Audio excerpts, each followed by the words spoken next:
नमस्कार मंडळी and welcome to today's episode of Fin दूध। आज का एपिसोड है विभोर स्टील ट्यूब्स लिमिटेड के आईपीओ के बारे में।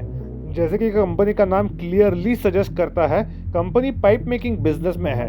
ये लोग अलग अलग तरह के पाइप्स बनाते हैं, जैसे कि स्टील के पाइप और गैल्वनीज के पाइप या स्क्वायर पाइप्स, जो यूजुअली इंफ्रास्ट्रक्चर एक्टिविटीज में यूज होते हैं। अभी फिलहाल तो कंपनी के सिर्फ 2 ही प्लांट्स है, एक है महाराष्ट्र में और दूसरा तेलंगाना में। बट कंपनी ने हरियाणा में भी छोटे से स्केल पे मैन्युफैक्चरिंग ऑलरेडी चालू कर दिया है और उड़ीसा में भी एक्सपेंशन के प्लान्स है कंपनी के। हाल ही में हुए बजट में गवर्नमेंट ने इंफ्रास्ट्रक्चर एक्टिविटीज पर बहुत बड़ा बजट अलोकेट किया है। सो इससे ये बात तो क्लियर होती है कि आने वाले सालों में भी government is going to concentrate on developing the infrastructure. And infrastructure में रेलवेज भी आते हैं, रोड ट्रांसपोर्ट भी आते हैं और बिल्डिंग्स भी आती है। और इन सारी चीज़ों में pipe, steel pipe, square pipes की ज़रूरत तो पड़ती ही पड़ती है।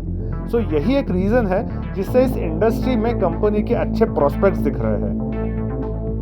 अगर फाइनेंशियल्स की बात करें तो कंपनी ने पिछले 3 सालों में ईयर ऑन ईयर बेसिस पे अच्छा रेवेन्यू ग्रोथ दिखाया है और इसी पर कंपनी का EBITDA मार्जिन भी अच्छा रहा है, बल्कि डेवलपिंग रहा है। कंपनी ने अपने प्रॉफिट मार्जिन भी कहीं पे कॉम्प्रोमाइज नहीं किया है for the expansion that it is having in the previous 3 years. इस कंपनी का PE 10.16 दिख रहा है, जबकि इंडस्ट्री का PE 17.16 कहा जा रहा है। सो इन्वेस्टर्स के लिए ये एक पॉइंट टू बी नोटेड होगा माय लॉर्ड। इस कंपनी में एक मेजर ड्रॉबैक ये है कि इनके टॉप 10 कस्टमर्स से सबसे जो बड़ा कस्टमर है वो है जिंदाल पाइप्स लिमिटेड।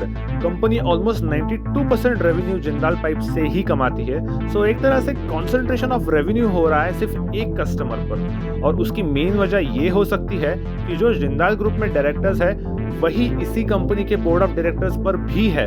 और यही नहीं, इस कंपनी ने जिंदाल ग्रुप के साथ एक ऐसा एग्रीमेंट साइन किया है कि अगले 6 सालों तक जिंदाल ग्रुप इस कंपनी को 1 लाख मीट्रिक टन का मिनिमम बिजनेस पर ईयर देने ही वाली है।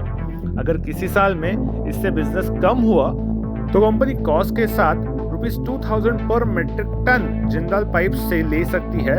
बट कस्टमर पे या एक ही कस्टमर पे इतनी डिपेंडेंसी किसी भी कंपनी के लिए एक अच्छी साइन नहीं है। कंपनी ने आईपीओ का लॉट प्राइस 141 टू 151 तक रखी है और आईपीओ 15 फरवरी तक खुला होगा। अलॉटमेंट होगी 16 फरवरी को और लिस्टिंग होगी 20 फरवरी 2024 को।